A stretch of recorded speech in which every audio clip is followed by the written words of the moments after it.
CNE news में आप सभी का स्वागत है और अब लेते हैं खबर विशेष की ये खबर। 9 साल जो बीजेपी की सरकार आई है, इसमें हमको लगा था कि एकदम काया पलट हो जाएगा, आप लोगों को राहत मिल जाएगी।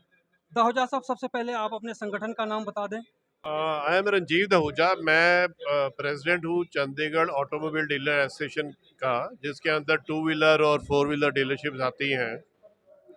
जी।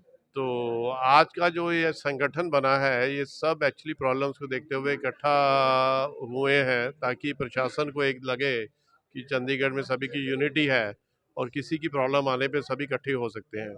ये कॉल हमने ही सभी को दी थी कि सब इकट्ठे आएँ, क्योंकि हमारे लिए ये बिल्कुल डू और डाई पोजीशन हो चुकी है। जो अभी चंडीगढ़ में 9 जून को जो एक लेटेस्ट नोटिफिकेशन आई है, उसके हिसाब से फर्स्ट वीक ऑफ जुलाई में 2 व्हीलर की सेल चंडीगढ़ में बंद हो जाती है, क्योंकि उन्होंने कह दिया कि हम 2 व्हीलर रजिस्टर नहीं करेंगे और नवंबर दिसंबर में 4 व्हीलर रजिस्टर नहीं करेंगे।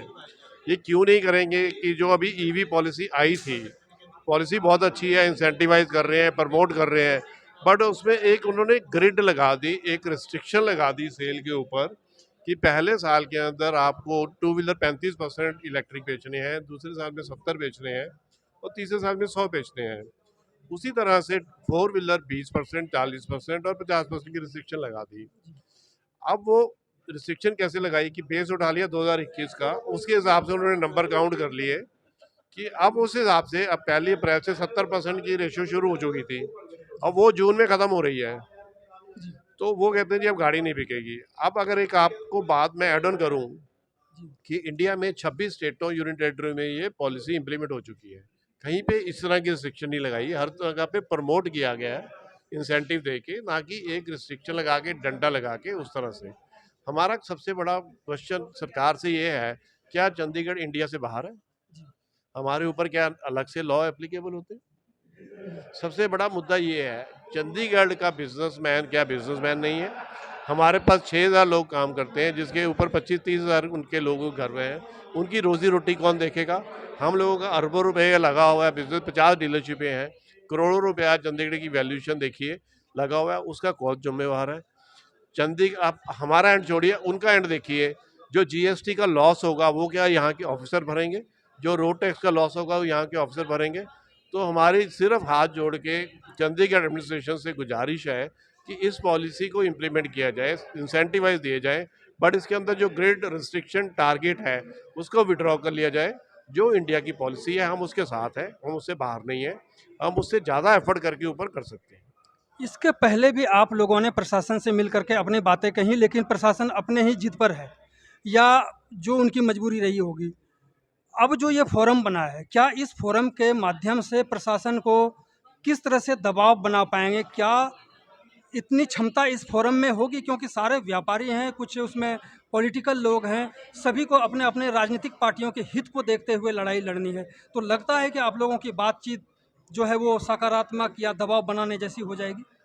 ऐसा है, ये जब पॉलिसी बनी थी 2022 में ड्राफ्ट पॉलिसी इंप्लीमेंट हुई, जिसके ऊपर सजेशन मांगी गई, हमने 50 पेजों की सजेशंस दी। उसके अंदर हमने बिल्कुल इसको कहा कि सब पॉलिसी बढ़िया है, बट इस पर्टिकुलर चीज़ को मत लाया जाए।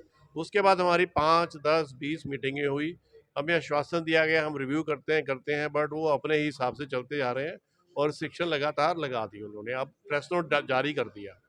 अब उसके बाद हमारे पास कोई ऑप्शन बचती नहीं है कि हम पब्लिक में आएँ, अपने दुकानों को बंद करें, रोड्स पे आएँ। उसके लिए हमने सभी संगठनों का वो अपने साथ माँगा कि कोऑपरेट करिए, सब इकट्ठे होते हैं और एक बारी एडमिनिस्ट्रेशन के ऊपर पूरा अपना दबाव दिखाते हैं कि हम लोग इकट्ठे हैं, सब कुछ है। अगर हम कुछ करना चाहें तो हम चंडीगढ़ बंद कुछ भी करने को कर सकते हैं। पर सब पढ़े लिखे लोग हैं, बिज़नेसमैन हैं, सब भी चाहते हैं प्यार के ढंग से एक फोरम पे बैठ के डिस्कशन करके उसका कुछ सॉल्यूशन निकाला जाए। अब ये नहीं है कि चंडीगढ़ को एक अलग से एक अपने अपने रूल बनाया जाए, लॉ बनाया जाए और उसको इम्प्लीमेंट कर दिया। जो आप लोगों ने 2 टर्म चुनाव में एमपी बना करके जिसको भेजा था, किरण खेर को, आज कहाँ है? आपकी समस्या के साथ हैं या समस्या से बाहर चली गई? I will be very Frank, हमारी उनसे मुलाकात नहीं हो पाई। हम बाकी बट बीजेपी के जितना भी जहाँ पे रिप्रेजेंटेटिव हैं उन सबसे मिले और सभी ने आश्वासन दिया कि हम कोशिश कर रहे हैं, बट हमें ये समझ नहीं आती कि एडमिनिस्ट्रेशन इतनी एडामेंट क्यों है। जब एक रूलिंग पार्टी के लोग समझ रहे हैं कि प्रॉब्लम है, आम जनता समझ रही है, बट ये यहाँ की ब्यूरोक्रेसी समझ नहीं रही। तो ऐसी ब्यूरोक्रेसी हमें बिल्कुल समझ नहीं आती। नेक्स्ट जो है क्या स्टेप होगा, क्योंकि फोरम आप बना चुके हैं? फॉर्म बना चुके हैं, आज हमने अनाउंस कर दिया, हमने सारे मुद्दे अनूप जी के मेयर साहब के आगे रख दिए, उनको रिक्वेस्ट कर दिया है कि ये एडमिनिस्ट्रेशन के आगे रखे जाएं। प्लस मीडिया था, हमने मीडिया को हाथ जोड़ के बोला है कि इसको एक पॉजिटिव मैनर में ट्रांसपेरेंटली सबको लिया जाए, ताकि आम पब्लिक को पता लगे, सबके व्यूज़ डाले जाएं।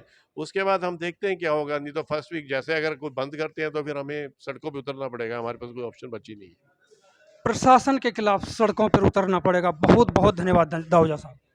शुक्रिया जी आपका।